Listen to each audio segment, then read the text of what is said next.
एका देहाचे सुख दुःख निवारते सर्वा फुले मानावे गीत तयाचे चिंतावे थोरपणाचा अडचणी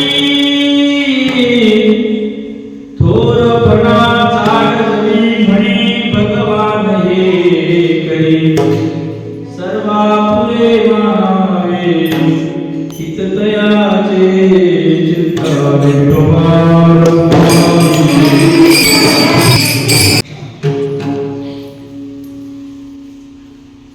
समचरण सरोजं सान्द्रनीलाम्बुलाभं जगन्निहितपाणिं मण्डनं मण्डनम् तरुण तुलसीमाला कंधरं कंजनेत्रं सदय धवलहासं विठ्ठलं चिन्तयामि। ॐ नमो पंढरीनाथ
सेवाच वाहो कृपावंत तुम्ही थोरा संत चरण धरेत म्हणूया भगवान म्हणे मज अंगीकार दयेच्या सागरात नकारिका अनन्य भावानी शरण तुम्हासे मज पाकच्या सेवाच वाहो शरण शरण शरण शरण शरण शरण ज्ञानदेव धरितो चरण ज्ञानदेवा धरितो चरण ज्ञानदेवा धरितो चरण ज्ञानदेवा धरितो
मज कृपा करी आता गुरुनाथा चरणी माथा ठेवी कसे शरणागत झालो तुमच्या चरणाचा मार्ग विठोबाचा नवा तुम्हा बिन श्रेष्ठ नसे त्रिभुवनी माय बापा कोणी गुरुनाथा शरणागत झालो तुमच्या चरणाचा मार्ग विठोबाचा नवा भगवान म्हणे पायीचा मी दास झालो से उदास गुरुनाथा शरणागत झालो तुमच्या चरणीचा मार्ग विठोबाचा मज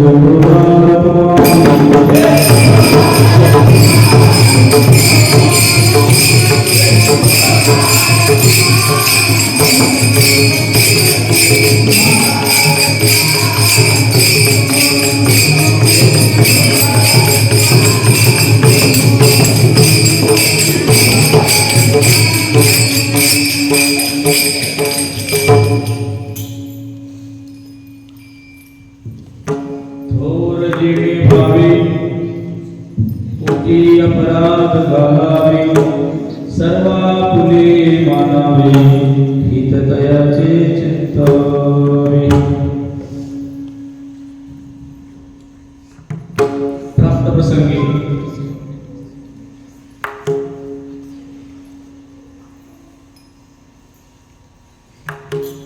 आज वैकुंठवासी श्री बळीराम महाराज हरिकर त्याचप्रमाणे आपले आजी मातोश्री जनाबाई बळीराम हरिकर यांची आज पुण्यतिथी आहे।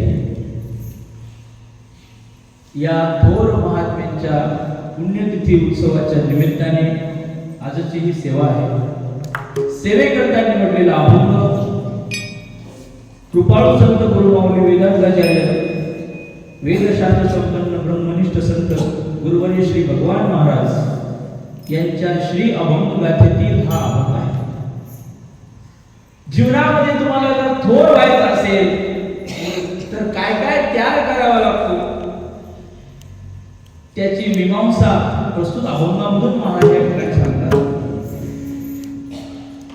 थोरपणा सार जरी म्हणे भगवान हे गई. हे म्हणजे वरती 3 चरणामध्ये जे सांगितलं ते केल्याशिवाय माणूस जगात थोर होऊ शकत नाही. आणि या जगात थोर पुरुषांनाच इतिहास त्या ठिकाणी ध्यानात ठेवतो. इतिहास ऐऱ्या वेळेला त्या ठिकाणी मानत नाही. महान अशा स्वरूपाचा ज्यानं त्याग केला, स्वतःच्या आशा आकांक्षा महत्वाकांक्षा भाव भावना यावर पाणी सोडलं, घरावर तुळशीपत्र ठेवलं, देश धर्म समाज कार्य त्याने केलं, समाजाच्यासाठी जे झटले ते अमर उदाहरण झाले. त्या महापुरुषांना इतिहास त्याचीच त्या ठिकाणी जाणीव ठेवतो की ज्या लोकांनी त्याग केला, ज्यांनी आपला स्वार्थ जगत कल्याण हाच त्यांचा स्वार्थ आहे, हाच त्यांचा परमार्थ आहे. समाजातील प्रत्येक घटकापर्यंत ज्यांचं आत्मत्व जडलेलं आहे, अर्थात सर्व आपुले मानावे हित दयाचे चिंतावे, अशा प्रकारचा हा भावार्थ असताना अभंग सेवेकरता घेतला. तर पूर्वी म्हणजे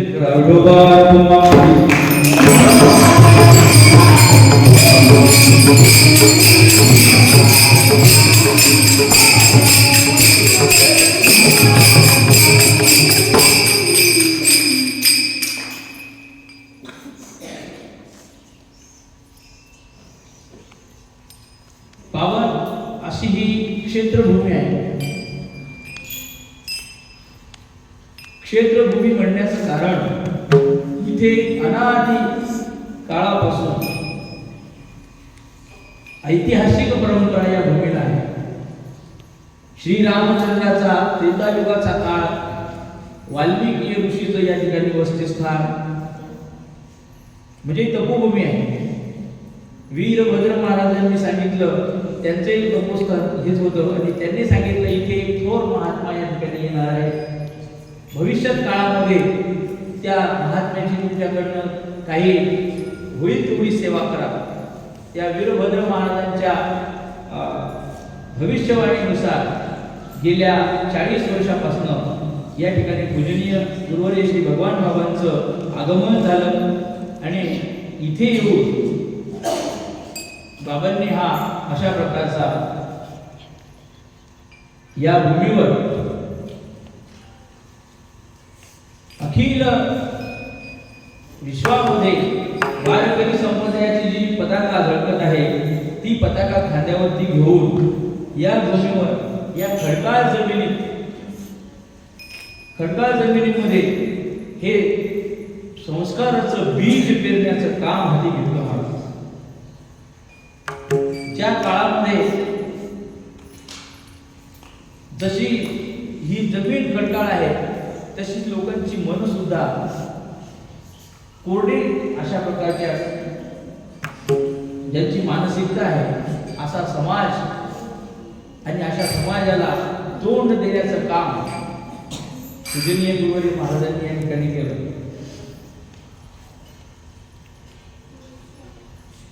आणि हे सगळं करत असताना कोणत्यातरी यशस्वी पुरुषाच्या मागे काहीतरी कृपा असते. ती आईची, वडिलांची कृपा, गुरुची कृपा, देवाची कृपा आणि अशीच कृपा ज्यांच्या मागे आहे ती या माऊलीची मातोश्री जनाबाई, तसेच पिता बळीराम, जनाबाई आई हरिकर पायी वंश कुळ असं म्हणतात की मातृदेवो भव, पितृदेवो भव, आचार्य देवो भव. या आमच्या हिंदू समाजामध्ये मान्यता आहे, किंबहुना भारतवर्षामध्ये हे तत्व जोपासले जातात। इथे आईला वडिलाला स्वर्गा एवढी किंमत आहे। जननी जन्मभूमी स्वर्गादपि गरीयसी, गरीयसी म्हणजे स्वर्गापेक्षाही श्रेष्ठ असं ज्यांचं स्थान आहे। माता पित्यांचं ज्या काळामध्ये मुले आई वडिलांना नकोशी वाटतात, आई वडील ज्या मुलांना नकोशी वाटतात,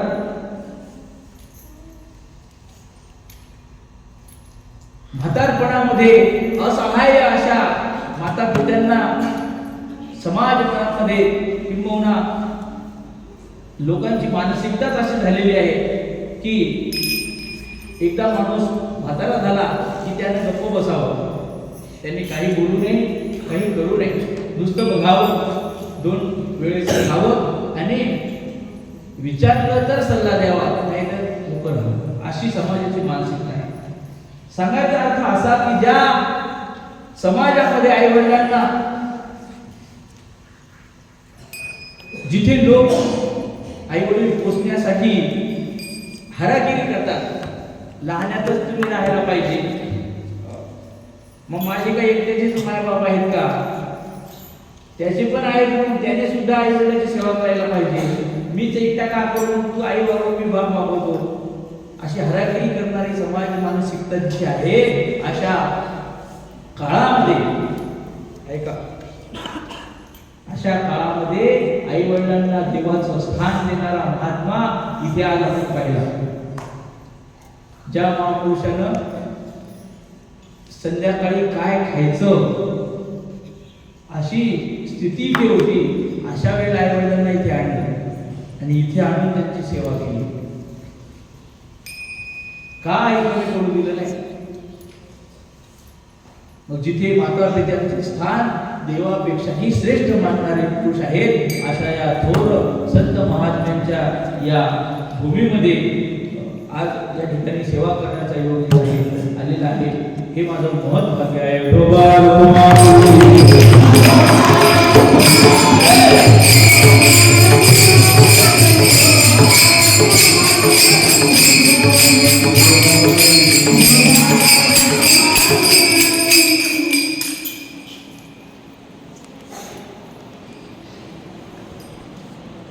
मी सांगत होतो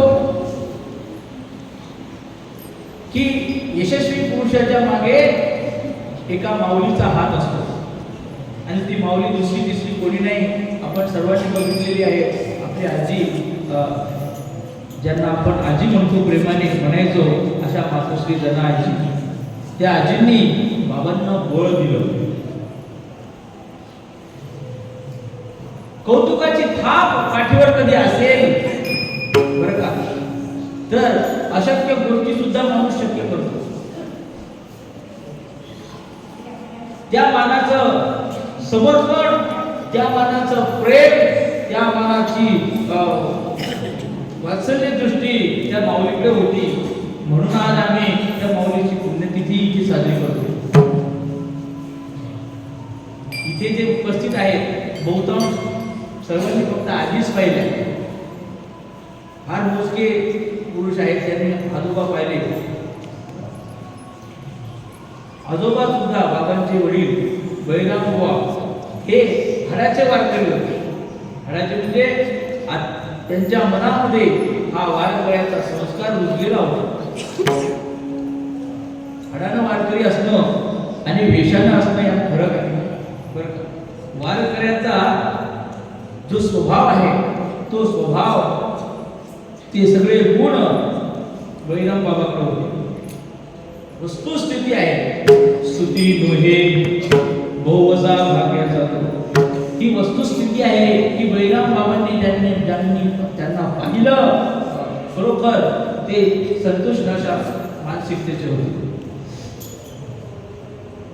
काय भाग्याची गोष्ट महाराज, ज्यांनी ठरवावं की मला या दिवशी जायचं आणि तोच दिवस त्यांना मिळावा, हे फार मोठं भाग्य आहे। याच्यासाठी खूप काही करावं लागते, तेव्हा आपली इच्छा पूर्ण होत असते. संत श्री निवृत्तीनाथ यांची आजची पुण्यतिथी, संत वीरभद्र महाराजांची पुण्यतिथी, एकादशीचा हा योग आणि अशा या पवित्र दिनी देह ठेवण्याचं भाग्य ज्या महापुरुषांना लाभलं, त्यांनी त्यांच्या जीवनात काहीतरी कार्य केले असेल, तेव्हाच त्यांची इच्छा देवाने पूर्ण केली.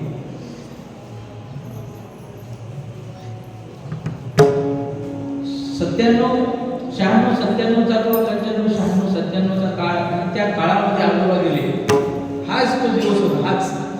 आजची जी एकादशी होती, असं भागवत त्या ठिकाणी सुरू असायचं. आजी पण भागवताला जायच्या. मी या ठिकाणी असा छोटा होतो, 6व्या वर्गामध्ये, 5व्या-6व्या वर्गात. अशा वेळेला, अशाच दिवशी, या अगोदर काही 5-7 दिवस आजारी होते आजोबा, आणि 5-7 दिवस आजारी होते, पण ठणठणीत झाले. खाली म्हणजे मानसिकता ठणठणीतच होती. सगळ्यांना बोलावलं, म्हणे आता माझं झालं पहा. सगळ्यांना बोलावलं, मुली आल्या, सगळे आपले स्वतः आले, सगळ्यांच्या भेटी घेतल्या. काय असतं, बालपणापासून या सगळे ज्यांना वात्सल्य दृष्टी दिली ते मनात असतातच. मग सगळ्यांना एकदा भेटून घेतलं, सगळ्यांना भेटले, जा म्हणे आता.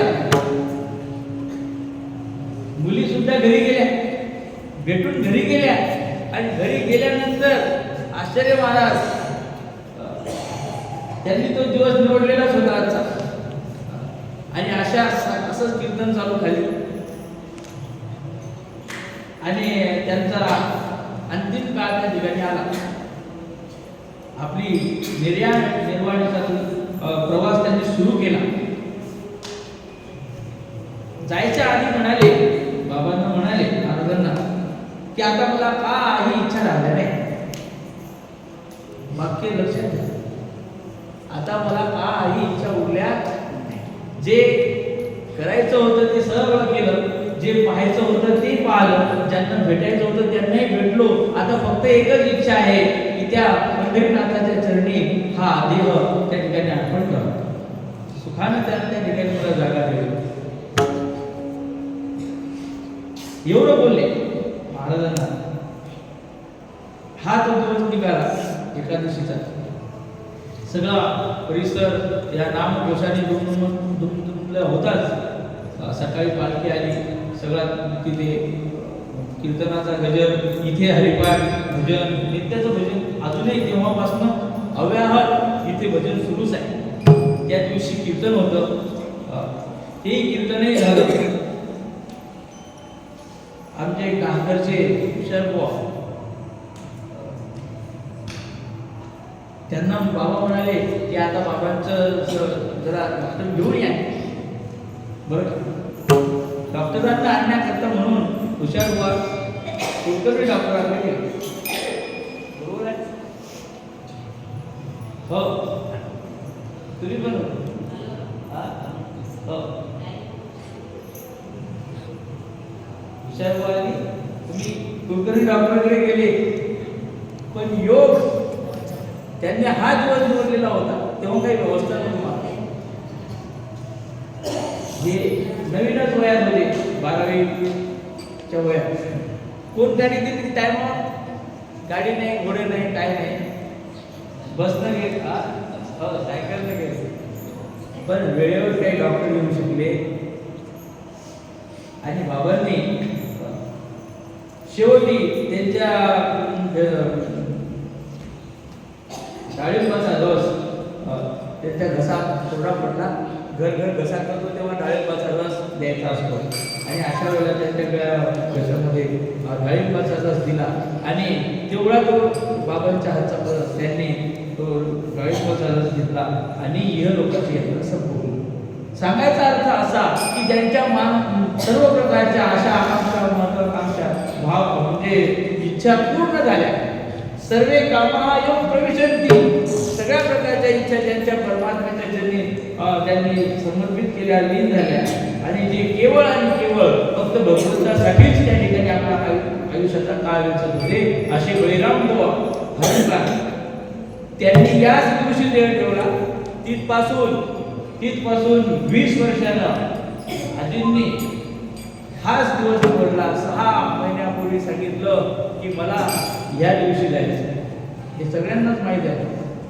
3 वेळा आजी आजारी पडल्या 6 महिन्याच्या काळात. 3 वेळा अत्यवस्थ झाल्या आणि 3 वेळा काळाच्या मुखातून बाबांनी आजींना सोडवलं. पण जेव्हा हा दिवस निवडला होता, मला तर असं वाटते तो लागली एकादशी होती आणि उद्याची एकादशी आणि आजची पण एकादशी. अशा आजच्याच एकादशीला, आजच्या म्हणजे कालच्या एकादशीलाच आजींनी आपली यात्रा संपवली होती. इथेच आणून ठेवलं होतं. हीच जागा आहे इथे आणि इथे ठेवलं. घरातून हे घर होतं, हेच घर आहे बरं का. इथून असं इथे ठेवलं. पण दूध साखरेचं दूध आणलं आणि बाबांनी त्यांच्या मुखामध्ये दुधाचे 2-3 चमचे टाकले. कारण आजींनी दुसरा दिवस निवडलेला होता. एकादशीचा दिवस उद्या होता. आज होती पण ती स्मार्ट एकादशी होती. मग उद्याला जायचं आणि आज कसं जाऊ आणि अत्यवस्थ झाल्या आणि अशा वेळेला भेटायला बरेच गावचे लोक आलेले होते आणि अशा वेळेला सगळ्या त्या ठिकाणी टाहू फुटलेला की आजी गेल्या आणि बाबांनी अशा वेळेला त्या निश्चेष्ट असणाऱ्या आजीच्या मुखामध्ये त्या ठिकाणी साखरेचं दूध त्या ठिकाणी टाकलं. काळाला सांगितलं थांब, आज तुला परवानगी नाही. माझ्या आईची इच्छा आहे मला उद्या जायचं. संकल्प आहे. 6 महिन्यापासून इच्छा प्रकट केली होती की मी ज्या दिवशी जाईन ज्या दिवशी माझे मालक गेले, मी नाही करणार. ज्या दिवशी माझे मालक गेले त्या दिवशी मला जायचं आणि तो दिवस हा षटकीला एकादशीचा तो दिवस आहे आणि ह्या दिवशी जायची इच्छा त्यांनी मनामध्ये धारण केली. त्या आजींना जायचं. तर जाण्याच्या आदल्या दिवशी बाबांनी त्या ठिकाणी काळाला अडवलं आणि आजी पुन्हा परत आणलं. रात्रभर बोलल्या आणि दुसऱ्या दिवशी एकादशीचा दिवस अंगाचा दिवस आला. 9 वाजता 10 वाजता मग त्यांचा प्रवास सुरू झाला. बाई जाऊ दे मला असं म्हणायचं. 6 वर्षे आजींची सेवा त्या बहिणींनी केली. सखू आत्या आणि सुमन आत्या. तर त्या सुमन बाईला म्हणायचे बाई सोड मला जाऊ दे मला. आणि महाराज बरोबर दुपारच्या वेळेला काळाच्या नजर आधीच होती पण तो दिवस त्यांनी ठरवलेला होता, तो दिवस त्यांनी मानलेला होता.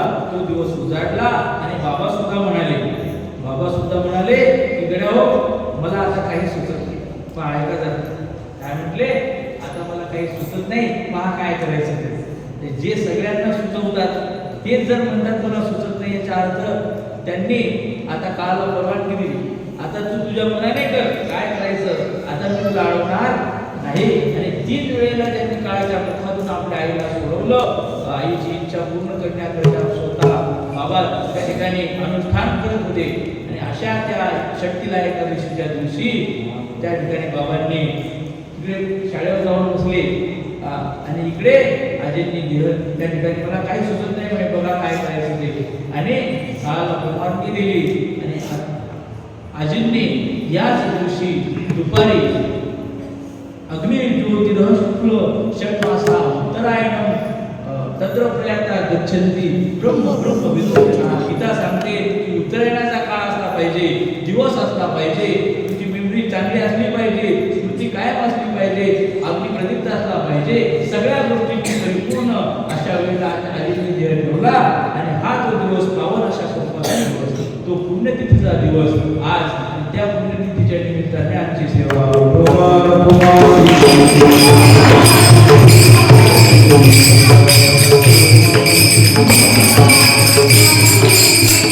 Thank you.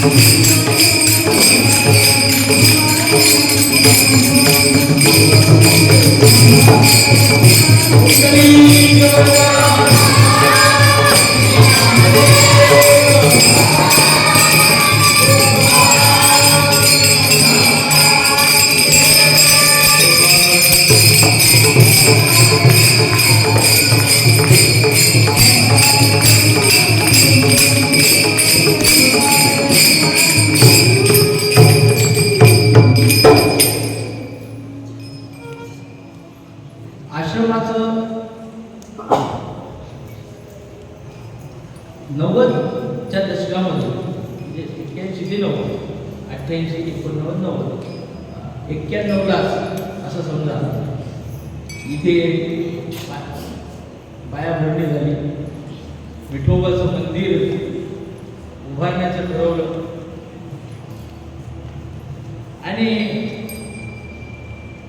विठ्ठलाची स्थापना करायची. बाबा आहेत समोर, त्यांचे कुटुंब मित्रमंडळ सगळे त्या ठिकाणी होते. बाबा म्हणले आपल्या आई बाबाच्या हातानं बसू. हे दोघं आले आणि बाबा महाराजांनी आपल्या आई वडिलांना बरं का, आणि आई वडिलांच्या हाताने या विठ्ठलाची स्थापना केली. यशस्वी पांडुरंग त्याचं नाव ठेवलं आणि तेव्हापासून बाबांना कोणत्याही कामात यशच अपयश त्यांना नाहीच. आम्ही बसलो कधी कधी चर्चा होते की बाबा जे बोलतात ते पूर्ण होते, करतात किंवा देव ते करून घेतो. देवच त्यांच्या मुखानं बोलतो.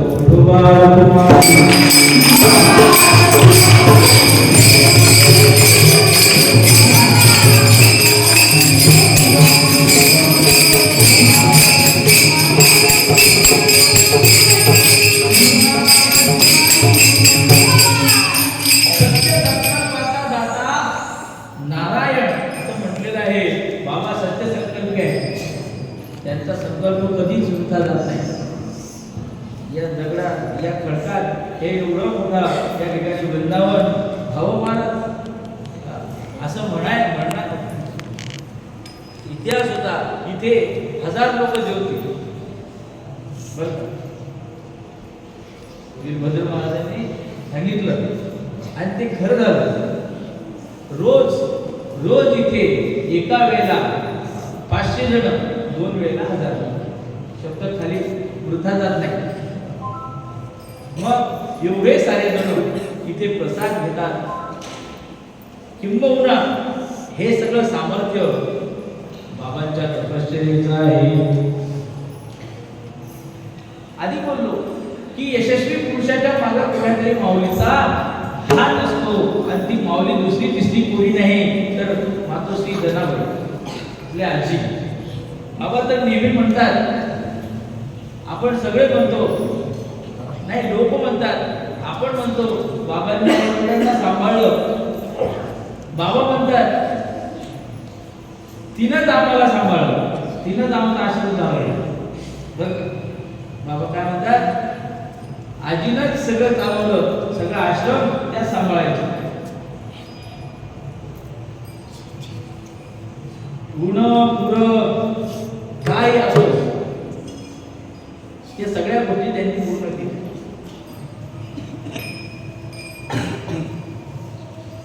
नाही तर आजी होत्या म्हणून आश्रम टिकून आहे. तर केव्हाच ते किती वेळा उडून गेला हो आश्रम. एकदा इथे गोळ्या बांधल्या त्या पडून गेल्या.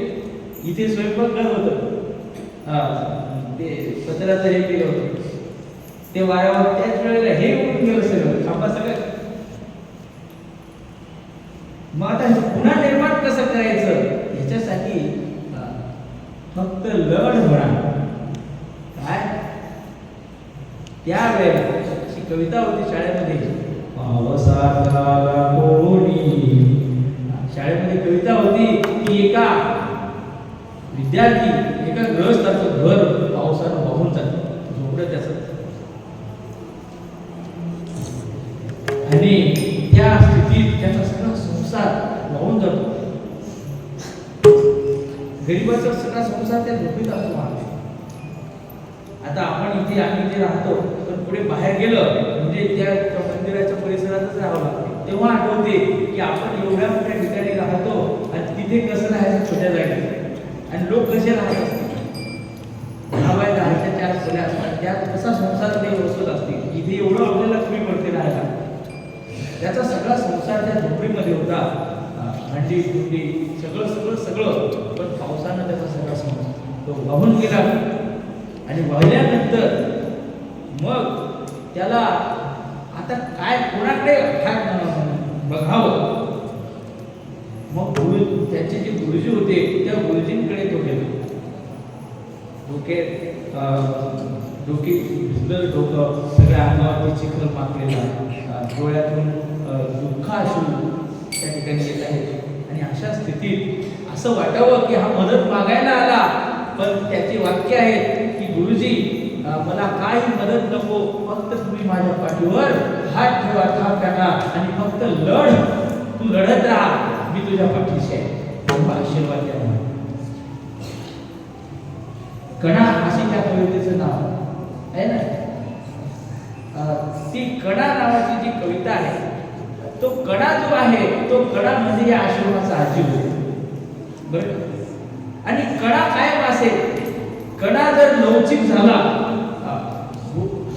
तर इमारत बॉडीचं हे जातं, बॅलन्स जातं. पण तो कणा हा कायम दृढ अशा स्वरूपानं निर्भीडपणानं त्या माऊलीनं या आश्रमाला उभारण्याकरता आपलं सर्वस्व या ठिकाणी अर्पण केलं. बाबांना वेळोवेळी मार्गदर्शन, बाबांना वेळोवेळी. पहिल्यांदा बाबा फार कडक होते. मग बाबांना मारायचं, आई नको मारायचं अशी पद्धत आहे बरं का. मग कोण्याही लेकराला मारलं तर आजींनी, आताही आजोबाई तसंच करतात. कोणाला मारलं तर हळद लावायचं काम त्याच करतात. तसं आजींनी केलं बरं का. दुःखिता जो दुःखी आहे त्याला जवळ घ्यावं. जेवला राहिला त्याची विचारपूस पहिल्यापासून. जेवायला कोणी काही हजर असेल तर तेव्हापासून पद्धत आहे, अरे तो आमका आला नाही, बोलवा त्याला. जेवायच्या वेळेला सगळ्यांना बोलवायचं. कोण किती जेवला इतकं लक्ष आजीच राहायचं. किती म्हणजे कमी काय जेवला बरं का. हा आज कमी जेवला, काय झालं त्याला बघा, एवढंही आजीच्या बारकाईने लक्ष असायचं. म्हणजे त्याच्या ज्याला आईचं जे वात्सल्य असतं ते आईचं वात्सल्य, बापाचं जे प्रेम असतं ते सगळं प्रेम इथे आजींनी सगळ्यांना दिलं. परिणाम इथून हजारो विद्यार्थी गेले आणि गेलेले विद्यार्थी आजही त्या आजीला, आजही त्या आजीचं नाव आजोबा बऱ्याच विद्यार्थ्यांनी पाहिले नाही बरं. आजोबा 96 सालीच्या आधीच गेले, त्यामुळं सगळे विद्यार्थी आता या 2000च्या पुढे चाललेले. पण आजी आजोबांनी जे प्रेम इथे दिलं ते प्रेम शब्दानं बोलानं प्रकट करण्यासारखं नाही. शब्द अपुरे पडतील, बोल त्या ठिकाणी कमी पडतील. बाबांच्या शब्दात जर सांगायचं झालं तर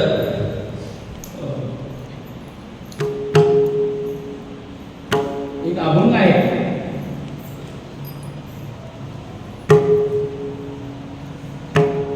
काय वाटावे महिमान असो, त्याचं महिमान शब्दानं प्रकट करता येत नाही. असे हे आजोबा असणारे बळीराम बाबा आणि आजी जनाबाई आजी यांचं हे पुण्यस्मरण आणि त्या पुण्यस्मरणाच्या निमित्तानं आजची ही सेवा आहे.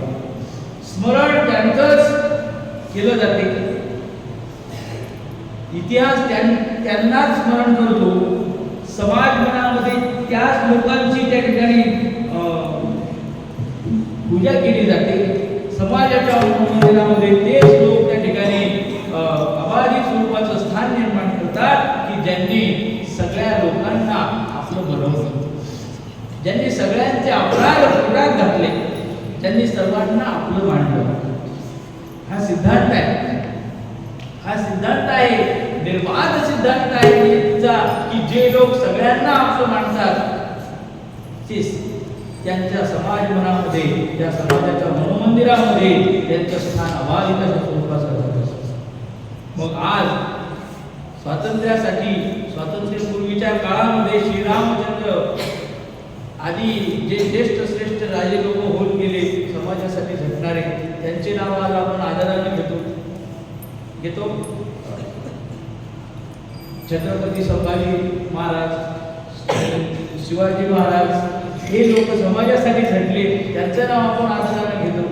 आपल्या मनोमंदिरामध्ये त्यांचं स्थान अबाधित स्वरूपाचं आहे. हुतात्मे झालेले स्वातंत्र्यवीर जे काही भगतसिंग, राजगुरू असतील, या थोर महात्म्यांचं नाव आपण का घेतो? तर त्यांनी समाजाचं दुःख आपलं दुःख मानलं आहे का? समाजाचं दुःख आपलं दुःख मानलं. समाजाचा उत्कर्ष हा आपला उत्कर्ष. समाजासाठी झटले, समाजाच्या सुखदुःखामध्ये जे सामील झाले, किंबहुना समाजामध्ये ज्या काही उण्या गोष्टी असतील त्या पूर्ण करून घेतल्या, समाजाने त्यांना वाळीत टाकलं. त्या संत ज्ञानेश्वर महाराजांनी समाजाला दोष नाही दिला. समाजाने त्या तुकोबारायांना त्या ठिकाणी छळलं, त्या तुकोबारायांनी समाजाला दोष नाही दिला. त्यांच्या अपराध झाले, त्यांचे अपराध आपल्या पोटात घेतले. परिणाम त्याच समाजाने त्यांना देव बनवलं. ज्या समाजाने त्यांना वाळीत टाकलं, ज्या समाजाने त्यांचा अव्याहत अतोनात छळ केला, त्याच समाजाने त्यांना डोक्यावर घ्यावं. ह्याकरता सहनशीलता जी असते, ती सहनशीलता याचंच नाव त्या ठिकाणी संत. जे सहन करतात तेच संत असतात. आणि त्या संतांना या ठिकाणी स्थान संपादन करायचं असेल तर बाबा अभंगाच्या पहिल्या चरणामध्ये सांगतात, त्यांना अपराध, समाजाचे अपराध पोटात घालायचं शिकावं, पोटात घालावे आणि कुठल्याही प्रकारची तक्रार न करता त्या अपराधाचा त्या ठिकाणी कुठल्याही प्रकारची दक्षता न करता ते सहन करतात. तेच लोक मोठे होतात.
संकटे बहुत थोरपणांगी संकटे बहुत.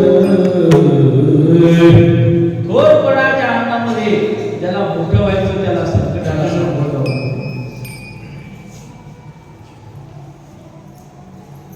जे लोक इतिहासामध्ये मोठे झाले त्यांनी परीक्षा दिली, त्यांनी सगळ्यांनी परीक्षा परीक्षा दिल्या. परीक्षा दिल्याशिवाय समाजाला त्यांना स्वीकारलंच नाही. पूजनीय गुरुवर्य बाबा नेहमी सांगतात, परीक्षा सोन्याचीच असते, परीक्षा सोन्यालाच द्यावं. अग्नीमध्ये तावून सलाखून जे निघालं, जळलं नाही, त्याचं नाव सोनं. जे जळते ते पितळ असतं, हिन भाग असतो. जे जळत नाही, उजळून निघते, त्याचं नाव सोनं आहे. सोन्याला किंमत आहे. धातूना अश्मी कांचनम, भगवान भागवतामध्ये सांगतात की सर्व धातूमध्ये सुवर्ण हा माझी विभूती आहे. काय भगवंतानं सुवर्णाचं नाव घेतलं माझं? काय सोन्याचं नाव काय घेतलं? तर सोन्याने परीक्षा दिली, सोन्यानं परीक्षा दिली आणि उजळून निघालं. ज्याला उजळायचं असेल, पूजनीय गुरुवर्य बाबा नेहमी सांगतात की आज हे लोक आपल्याला जे टोचण्यात येतात, ही आपली परीक्षा आहे. यातून आपण जाऊन चुलावून निघणार आहोत. बाबांची मानसिकता ही आहे काय की समाजानं छळलं तरी ती त्याची परीक्षा आहे. निंदक निंदा करतो तरी त्यात सुद्धा आपलं स्मित आहे. याचा अर्थ हा आहे की समाजाच्या कुठल्याही प्रकारच्या वागण्याला प्रत्युत्तर न देता, प्रत्युत्तर म्हणजे सहन करायचं निवडून करावं. एक दिवस आपला सुद्धा येणार आहे, हे असंच राहील असं काही नाही. हेही जाणार आहे, हेही जाणार आहे. सुखाचेही दिवस जातात आणि दुःखाचेही दिवस राहत नसतात. मग दुःखाचे राहत नाहीत, सुखाचे राहतात, सुखाचेही राहत नसतात. मग प्राप्त परिस्थितीमध्ये समाधानी असणं हेच मोठे लोकांचे त्या ठिकाणी वैशिष्ट्य असतं. हे विजय तैसे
अजितनी इथे राहणाऱ्या प्रत्येकाचे अपराध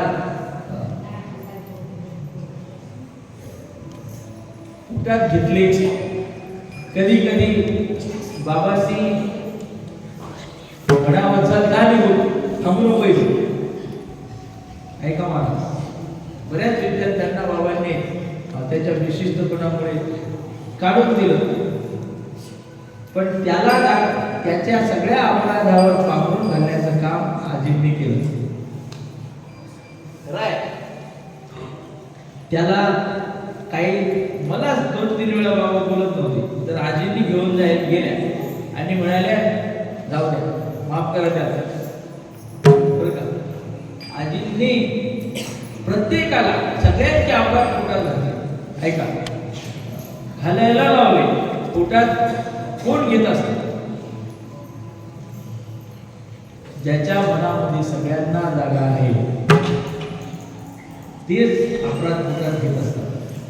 कोणी पोटात अपराध घेत नाही. गणपती बाबांचा त्याला लंबोदर म्हटलेला आहे.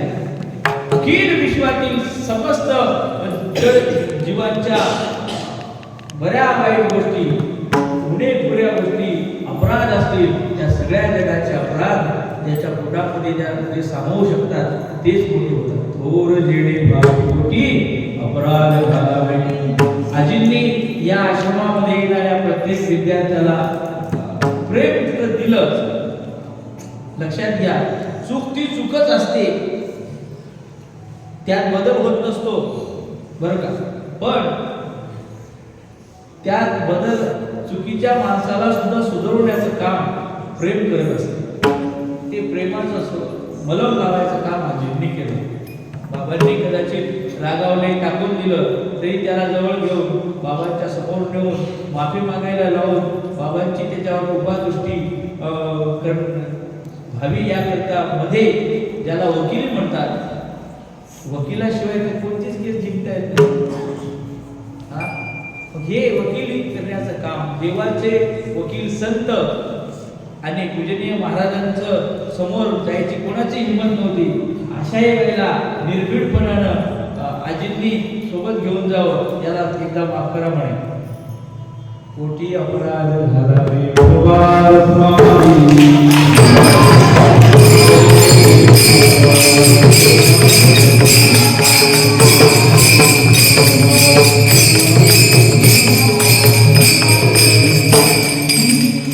अशा प्रकारे त्याला थोरपणा चाड जिरी हे वाक्य सगळ्या तिन्ही चरणाला लागू आहे.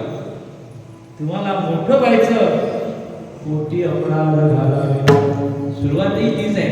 थोर जेणे व्हावे, पोटी अपराध घालावे. उदाहरण सांगितलं, पुराणातले उदाहरण सांगितले. हरिश्चंद्र राजासारख्या सत्यवादी पुरुषाला सुद्धा अतोनात छळ सहन करावा लागला. तेव्हा हरिश्चंद्र राजाचं नाव झालं. सांगितलं का? ऐक नाही, किती हरिश्चंद्र राजाला त्या ठिकाणी सहन करावं लागलं. विश्वामित्राचा उन्हाळा लय अवघड. त्या विश्वामित्राच्या उन्हाळ्यात त्या सत्यवादी हरिश्चंद्राला परीक्षा दिली. डोमाच्या घरी 400 मोहराला विकला. 500 मोहराला त्याची पत्नी ताराराणी विकल्या गेली. 100 मोहराला मुलगा विकला. एक ब्राह्मणाच्या घरी तर एक डोमाच्या घरी. एवढा मोठा त्याने सगळ्या गोष्टी सहन केल्या, परीक्षा दिली, कुठल्या प्रकारचा प्रतिकार नाही. सांगायचा अर्थ असा की श्रीरामचंद्राचे वंशज असणारे हरिश्चंद्र राजा पुढे श्रीरामाने काय केलं? 14 वर्षे वनवास सहन केला. पांडवांनी सुद्धा 12 वर्षे वनवास अज्ञातवास सहन केला. तेव्हा पुढे ती लोक मोठे झाले. थोर जेणे व्हावे, माझंच बरोबर आहे असं म्हणणारे लोक मोठे होत नसतात. मग ते सगळ्या गोष्टी त्यांनी वेळ, प्रसंग, काल, मान, परिस्थिती या सगळ्याला तोंड देऊन जे लोक टिकून राहिले, धर्मनिष्ठा ज्यांनी बाळगली, सत्यनिष्ठा ज्यांनी बाळगली, किंबहुना सत्य मार्गावर चालणं हीच खरी ईश्वराची उपासना आहे. पण त्या सत्याच्या मार्गामध्ये संकटाला उणीव नसते, काट्याचा मार्ग असतो. शिरस्य धारा, काट्यावर तलवारीच्या धारेवरून चालावं अशी त्या ठिकाणी परिस्थिती असते. आणि अशा परिस्थितीमध्ये जे लोक या सत्य मार्गावर चालत राहिले, चालता चालता चालता चालता चालता चालता सगळ्या गोष्टी सहन केल्या.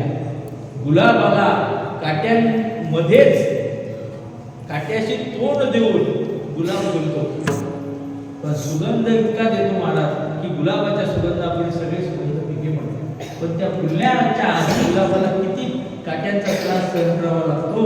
थोर जेणे व्हावे पोटी अपराध घालावे. कारण समाज एका रीतीचा नाही, सगळेच लोक कौतुक करतील असं नाही, सगळेच लोक माऊलीच्या हृदयाचे आईच्या हृदयाचे असतात असं नाही, सगळेच बापासारखं माणसाच्या मागे राहणारे असतात असं नाही, सगळेच त्या ठिकाणी कोणी मागे बोलणारे सुद्धा असतात, कोणी निंदा करणारे सुद्धा असतात, कोणी टोचून बोलणारे सुद्धा असतात. आणि या सगळ्यांना तोंड देत देत देत देत देत देत हे लोक मोठे झाले. आसमानी सुलतानी संकटाला सामोरं जात जात जात जात या काळामध्ये या 65 वाऱ्या त्या महापुरुषाने केल्या. त्यांच्या कुळात पूजनीय गुरुवर्य भगवान बाबांचा जन्म झाला. आपल्या गाथेत फार मोठं त्यांचं चरित्र आहे, वाचून घ्या, पारायण करा. सगळं बाबांनी आपल्याला उपलब्ध करून दिलं. कारण ज्यांना जे लोक मोठे झाले त्यांच्या मागे आपल्याला जायचे. आजचा अभंग हे सांगतो की मोठ्या लोकांना काय करावं लागतं सहन, आणि आपल्याला मोठं व्हायचं असेल तर त्यांच्यासारखं वागल्याशिवाय आपल्याला सुद्धा मोठं होता येणार नाही. आदर्श मानारे थोरांचे चरित्र देणे सहपुत्र बुद्धरा. नका पाहू बाबा कोणी मागे पुढे, होत तुकडे देहाची या. चालून या गेले थोर संतवान, अवघाची मुभाट सांडोल्या. चला तया मागे म्हणे भगवान, करूया कल्याण आपुला रे. नका पाहू बाबा कोणी मागे पुढे, होत तुकडे देहाची या. तिणीची पंथे चालू जाता, न पडे दुत्ता कोठे काही. ज्या मार्गाने हे लोक चालत गेले त्या मार्गाने आपल्याला चालायचंय, फक्त चालायचं. मार्ग तयारच आहे, मार्ग तयार आहे, फक्त चालायचं काम करायचं. वेद मागे कुणी गेले त्याची मागे चालली. या मार्गाने चालायचं फक्त. आज आपण त्यांची या ठिकाणी पुण्यतिथी साजरी करतो.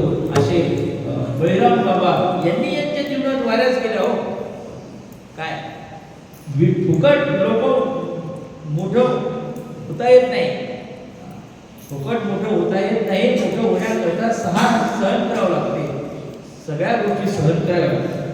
त्यांनी वाऱ्या केल्या, त्यांच्या बाबांनी सदाशिवांनी पंढरीच्या वाऱ्या केल्या. आणि त्याच वारीचं बाळकडू आणि ते गुरुवर्य भगवान बाबांना सुद्धा प्राप्त झालं. आणि त्यांनी बालपणापासून वाऱ्या केल्या, पंढरीनाथाच्या पंढरीच्या पंढरीला जाऊन वाऱ्या केल्या. तेव्हा कुठे ह्या गोष्टी प्राप्त झाल्या. असो, सांगण्याचा माझा अर्थ हा आहे की अखिल विश्वाला प्रत्येक समाजातील जो प्रत्येक घटक आहे त्या सगळ्या घटकाबद्दल आत्मीयता असणं, त्याच्या दुःखात सामील होणं, त्याच्या दुःखानं दुःखी होणं, त्याच्या दुःखाच्या निवारणार्थ प्रयत्न करणं, हे मोठ्यापणाचं मोठ्या माणसाचं लक्षण आहे. दुसरा नियम सांगायचा पहिला झाला, मोठी अपराध घालायचे हा नियम. आपण आता इथे थांबू.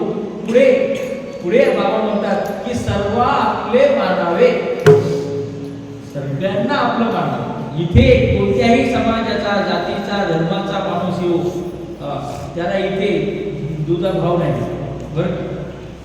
अगदी समाजातल्या खालच्या घटक जरी असेल तरी त्याही मुलाला तेवढीच किंमत जेवढी श्रेष्ठ जो विद्वान आहे, चांगला चाली म्हणतो, सगळं म्हणतो, दोघांना सारखीच किंमत.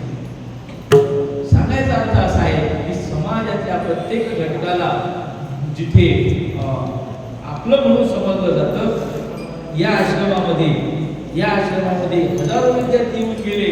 सगळ्यांना आजीचं नाव माहिती, सगळ्यांना माहिती. कारण प्रत्येकाला काही ना काही कोण्या ना कोण्या रूपानं त्यांच्या हातून प्रसाद मिळालेला आहे. असं सांगायचा म्हणजे अर्थ हा आहे की सगळ्यांना आपलं मांडण्याची जी वृत्ती आहे ही वृत्ती सगळ्यांकडे नसते. आपलं लोकांचं ते कार्ट, आपला तो बाबू, अशी प्रत्येकाची वृत्ती असते. घरात घ्या आमचे बाळासाहेब आणि तुमचा बाळ्या, हो लोकांचा बाळ्या ना आपले बाळासाहेब, अशी प्रत्येकाची मानसिकता आहे. इथे तसं नाही, इथे सगळे आमचेच, सगळे तो कितीही खोडकर असो त्याला बाबा म्हणतात आमचा माठ्या, का तुमचा म्हणतात आमचं म्हणतात. सगळ्यांना बाबांनी आपलं मानलं, सर्व आपुले मानलं आणि त्याच्या हितासाठी त्याच्या जे दोष आहे त्याच्यावर बोट ठेवून, त्याच्या दोषाला त्याच्यावर बोट ठेवून त्याचं निवारण करण्याकरता कसं की त्याला ताडणही करावं लागते, शिक्षाही द्यावी लागते, हे त्याचं हित आहे बरं का. नाही तर बाबू जाऊ दे, झोप झोप झोप झोप असं केलं की त्याच्यात त्याचं हित नसतं. चूक ती चूक आणि बरोबर ते बरोबर, तो कोणी असो. हे हिताची जी व्याख्या आहे ती व्याख्या कोणत्या डिक्शनरीत आहे, ती संतांच्या डिक्शनरीमध्ये आहे बरं का. इथे हित कोणतं आहे, एखाद्या मुलानं जर आणलं पेन्सिल सोडून आणली आणि आईने म्हटलं बाबू दे ठेवून, कंपास आणला दे बाबू ठेवून, पुढे कोणाचा मोबाईलच घेतला दे बाबू ठेवून, पुढे कोणाची गाडी आणली चोरून दे बाबू ठेवून. नाही आपलं मुलगा काय बोलतंय का, त्याची पाठराखण केली, पुढे जो दरोडा टाकतो त्याला मग बँकेच्या कॅमेऱ्यात कॅच केलं जाते आणि मग त्याला त्या देहदंडाची शिक्षा होते आणि मग त्याला विचारतात की आता तुझी इच्छा काय. मग तो मुलगा जातो आणि म्हणतो मला काय नाही, माझ्या आईला भेटायचं आणि मग त्याला वेशीवर आणतात, त्याच्या आईला बोलून आणलं आणि मग आईच्या गळ्यामध्ये कडकडून मिठी मारणार असं त्यालाही वाटतं. पण जेव्हा आईच्या गळ्यामध्ये मिठी मारतो तेव्हा आपल्या दातांनी आईचा कान चावतो, अरे अरे अरे अरे असं काय करतो, असं काय करतो, असं काय करतो. तेव्हा तो मुलगा म्हणतो की साहेब या आईनं त्या वेळेला माझे गुन्हे या कानानं ऐकले पण ती कानाच्या आड केली, या डोळ्याने पाहिलं पण नजरेच्या आड केली, माझे गुन्हे नजरे आड केले, कानात ते आत जाऊ दिले नाही, माझ्या दोषावर तिनं पांघरून घातलं, त्याचं हित. तेव्हा त्याच्या दोषाला तिनं काय केलं, झाकून टाकलं, परिणाम त्याचा अहित झाला. ऐका, अहित काय आणि हित काय कळलं पाहिजे. आई जर मोहानं त्याचे दोष पाठीमागे घालत असेल तर ते त्याचं अहित आहे. पूजनीय गुरुवरे बाबा म्हणतात मी मारतो पण माझ्या मारण्यात त्याच्या कल्याणाची त्या ठिकाणी प्रेरणी आहे. मारतो म्हणजे आम्ही म्हणतो हा बदमाश आहे, आम्ही त्याला शिक्षा देतो पण त्याच्यामध्ये प्रेम आहे, आईपेक्षाही प्रेम आहे.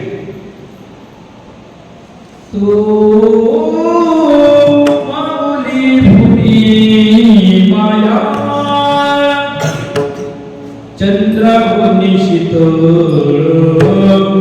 पाण्याहुनी पातळ कल्लोळ प्रेमाचा तू माऊली भूमी माया. अशा माऊलीपेक्षाही मयाळू अंतःकरणाच्या ज्या महान विभूती या ठिकाणी होऊन गेल्या त्यामध्ये मी पाहिलं आजोबाई तसेच होते आणि आजी तर सगळ्यांनीच पाहिल्या. त्यांचं मन सुद्धा सगळ्यांसाठी अशाच प्रकारचं होतं, वात्सल्य होतं, कृपादृष्टी होती आणि त्या वात्सल्यमुळे दृष्टीनं, प्रेममुळे दृष्टीनं, कृपादृष्टीनं कृपा कटाक्षे ढाळले आणि त्यामुळं त्यांच्या जीवनामध्ये आज समाजाच्या प्रत्येक विद्यार्थ्याच्या आश्रमातील प्रत्येक घटक जे आहेत प्रत्येकाला असं वाटते आमच्या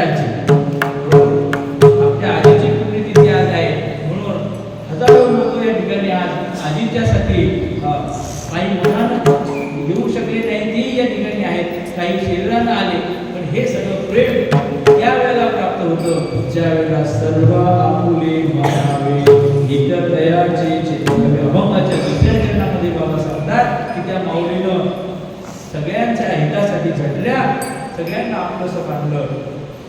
आणि म्हणून सर्व आपुले मानावे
कोटी अपराध घालावे हित दयाचे सर्व आपुले मानावे हित दयाचे चित्तावे.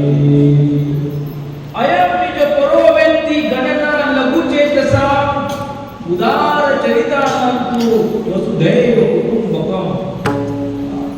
वाक्य आहे आमच्या संसद भवनावरती लिहिलेलं वाक्य आहे. हा माझा हा दुसऱ्याचा हा माझा हा दुसऱ्याचा. अयम निज हा परोवेत्ती गणना लघु चेतसा. तो लघु चित्ताचा आहे, संकुचित चित्ताचा आहे, त्याचं मन लहान आहे. जो माझं आपलं पर्क मानतो सर्व आपुले मानावे उदार चरितानंतु. हे समजतही विश्वश्री वासुदेव ऐसा प्रतिती रसाचा ओतला भाव. ज्ञानेश्वर महाराज म्हणतात वासुदेव सर्वमिती. समस्त जड जीवांच्या समस्त जीवमात्रांच्या हृदयामध्ये संभाव्य असणाऱ्या परमात्म्याला जो आत्मा तोच परमात्मा, माझा आत्मा तोच त्याचा आत्मा माझा आत्मा असं जो समजतो, अशी आत्मीयता आत्मोपभव्य पृथ्वीच्या हृदयामध्ये आहे. तेच लोक जगामध्ये मोठे होऊ शकतात. त्याच्या मनामध्ये संकुचित भाव आहे, आत्मोपभव्य बुद्धी नाही, त्याला हे मोठेपणाचं स्थान प्राप्तच होत नाही. सर्व आपुले मानावे हित दयाचे चिंतावे. पुढे सगळ्यांच्या हितासाठी झटणाऱ्या, सगळ्यांच्या हिताची उपासना करणाऱ्या त्या मातोश्री जनाबाई बळीराम भीमकर यांच्या या पुण्यतिथीच्या निमित्तानं आपण या ठिकाणी जमलो. एका अवयव देहाचे सुख दुःख जीवा जैसे. उदाहरण सांगितलं की पायाला जर अग्नी लागला, नखाला वेळ लागेल, त्याच्या संवेदना मेंदूत जातात. तसा कोणालाही दुःख झालं तर ते मला झालं असं ज्याला वाटलं ते लोक मोठे आहेत. जोडत्या जोडत्या ते तिकडचं जळायला लागलं. अरे पण ते जळते पण हे तुझ्या घरापर्यंत त्या सलवून येते ना. आपण काय म्हणतो जाऊ द्या ते त्या गावात झालं, त्या गावात झालं म्हणून त्याचा प्रतिकार न करता आपण नमूदपणानं जर त्याचा सहज करत राहिलो तर आज उभा देश त्या मानसिकतेनं त्या गोष्टीनं पेटतो. लक्षात घ्या. म्हणून तिकडे आहे म्हणून आपण नको बसायचं असं नाही. तर त्या घटकाला जे दुःख झालं ते आपल्यालाही उद्या होऊ शकते. म्हणून वेळीच त्याचं निराकरण करणं, वेळीच त्याचा